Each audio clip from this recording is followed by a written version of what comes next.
Good afternoon and welcome to the Midday News. Here's what we have in the bulletin. Joint Select Committee of Parliament to consider Green Paper on job descriptions for MPs and cabinet ministers. Major crimes are down by 38.4%. And later in sports, Jamaican athletes train ahead of road relays.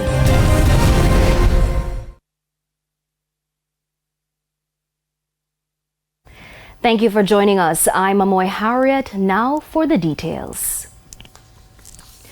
A joint select committee of Parliament is set to consider the Green Paper on job descriptions for members of Parliament and cabinet ministers.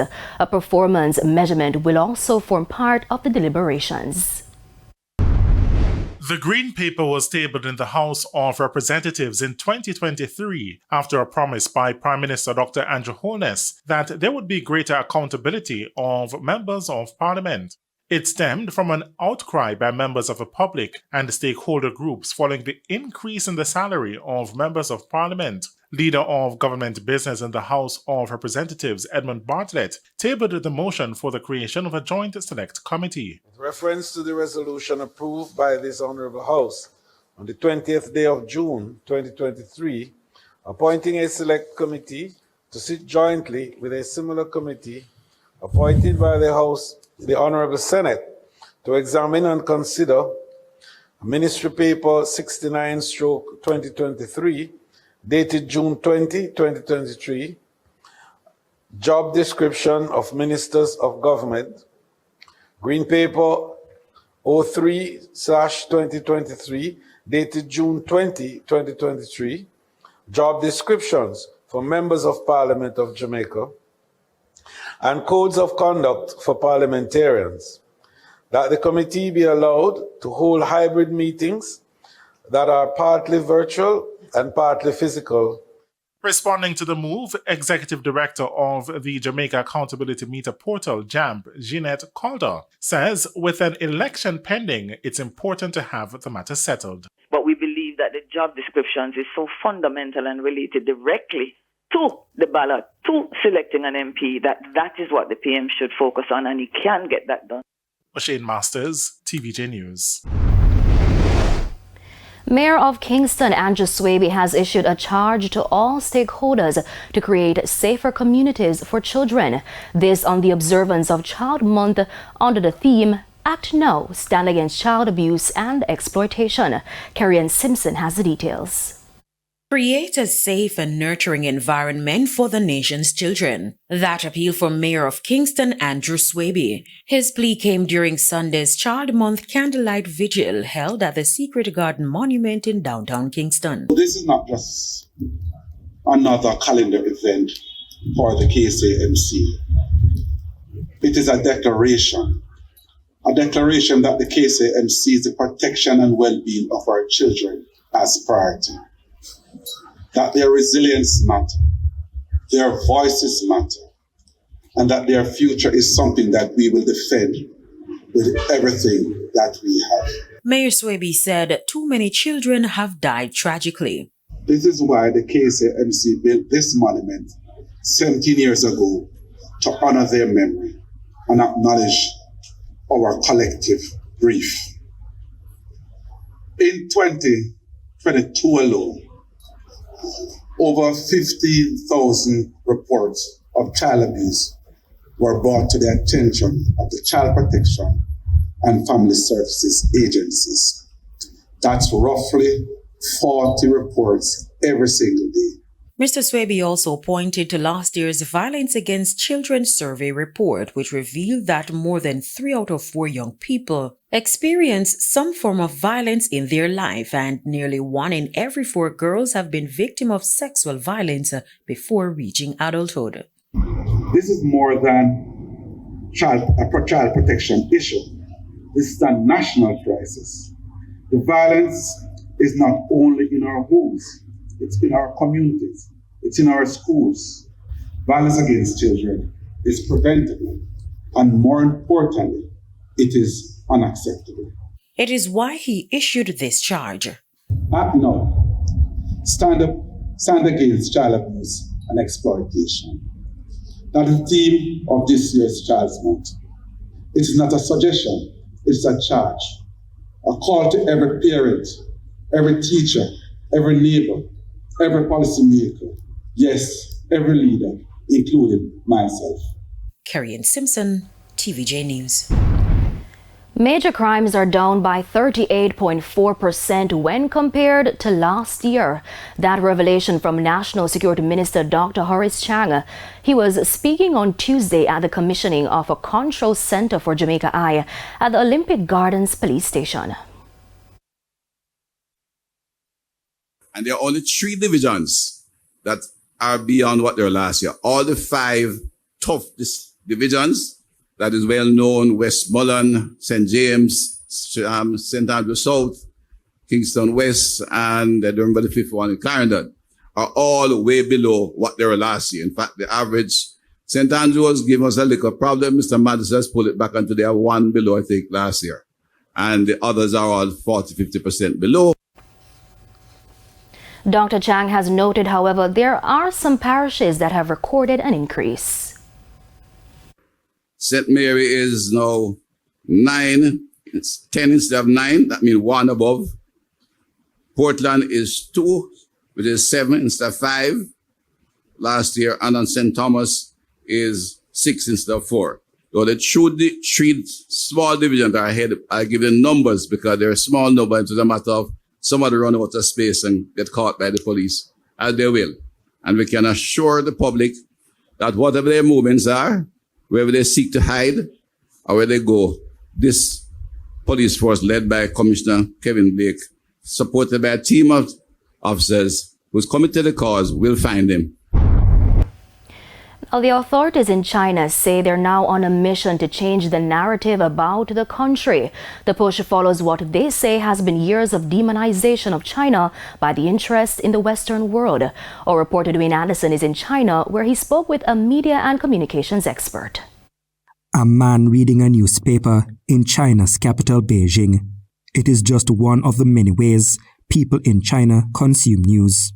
But are news outlets in this country merely mouthpieces for the Communist Party? I put the issue to Professor Shang Li, an expert in media and communications. It's really largely depends on how you define control. But I would say in China, media enjoying a wide range of autonomous in reporting what they wanted to report, to provide different voices to the global issues, to the audiences in the world. Admittedly, the government has a stake in some media entities, and those will, among other things, receive financial assistance.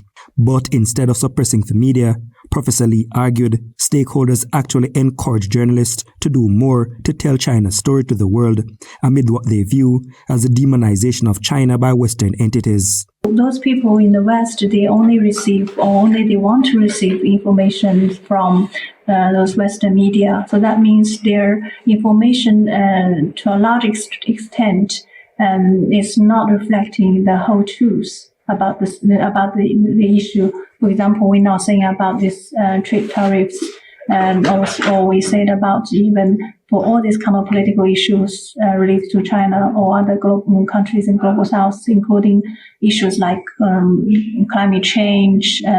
For instance, Beijing has often been positioned in Western media outlets as a heavily polluted industrial city, covered daily by smog and with poor air quality.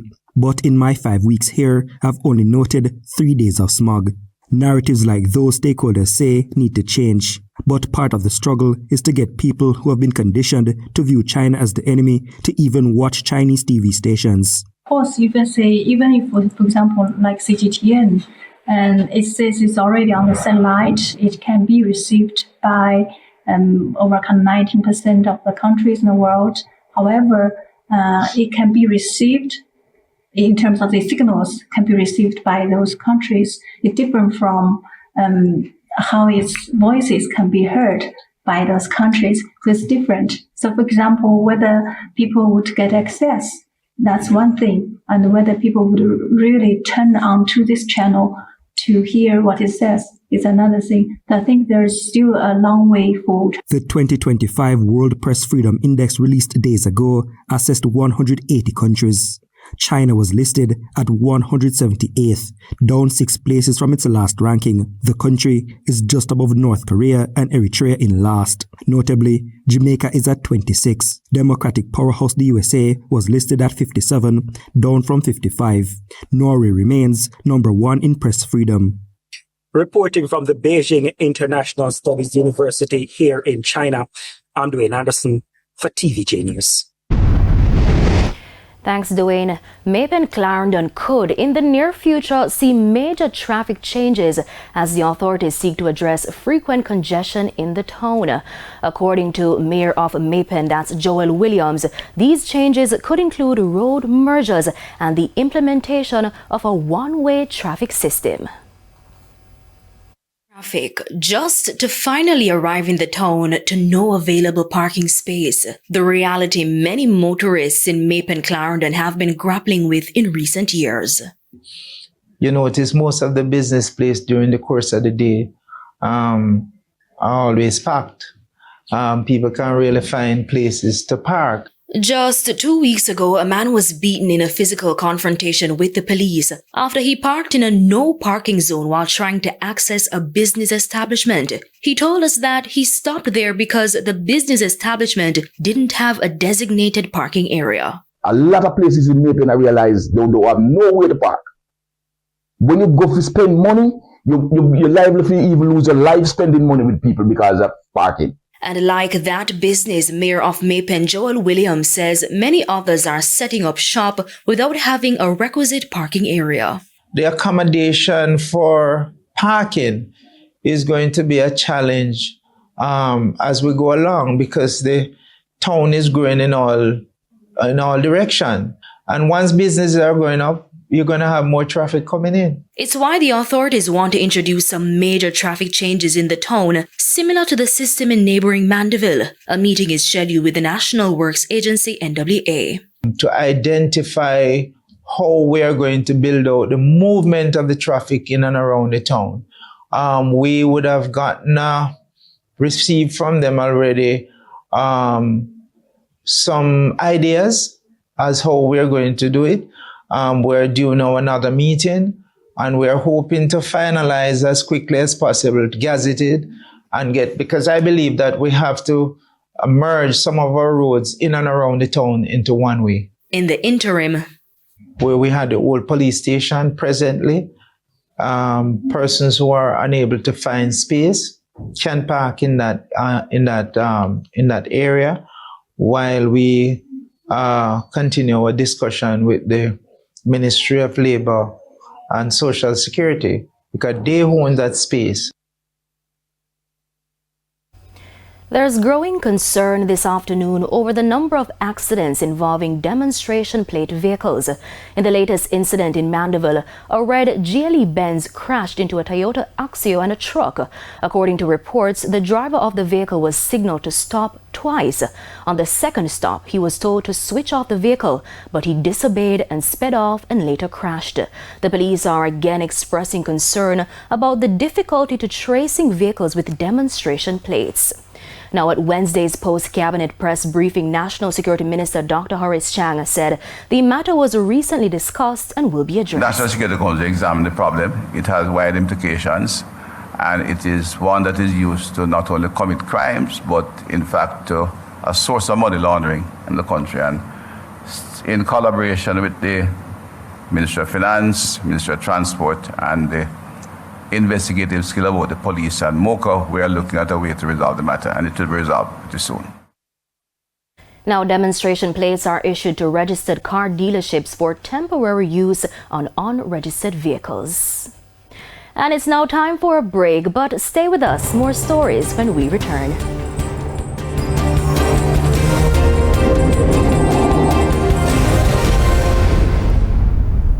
Welcome back to the Midday News. It's now time for the Business Minute. The Bank of Jamaica says it will be paying investors 6.25% per year on another 30-day fixed-rate certificate of deposit, totaling $31 billion. The instrument is being issued to help prevent a further slide in the value of the dollar, as well as to contain the rate of inflation. Private investors must compete for $29.45 billion of this amount, while the remaining $1.55 billion will be allocated to public sector institutions. The interest paid on the instrument will be taxed at a rate of 25%. The European Commission has published a roadmap outlining its plans to end Europe's reliance on Russian energy in the coming years. Under the plans, imports of all Russian gas and liquefied natural gas to European Union member states will be banned by the end of 2027. And US and Chinese officials are set to start talks this week to try to de-escalate a trade war between the world's two biggest economies. Since returning to the White House, President Donald Trump has imposed new import taxes on Chinese goods of up to 145%. Beijing has hit back with levies on some goods from the US of 125%. For the Business Minute, I'm Shane Masters. Now a preview of what's coming up in Wednesday's Health Report. In this evening's Health Report, we look at cholesteatoma. At all times, we advise people, if you detect sudden loss of hearing, we treat that as an emergency, especially if it is on one side, because it could be related to something even more serious than a cholesteatoma. When you have this chronically discharging ear and you're diagnosed with chronic suppurative otitis media, it is important that you follow the advice of the doctors because of the potential complications that can arise. That's the Health Report in Primetime News at 7. And now for today's Healthy Living tip. Keep ears dry. Manage ear infections promptly to prevent complications. Avoid self-treatment and consult a doctor for proper care. And do regular checkups with your doctor to monitor the ear. Time now for a look at the top stories from around the world. And it's time for a break. When we come back, we'll have your midday sports report.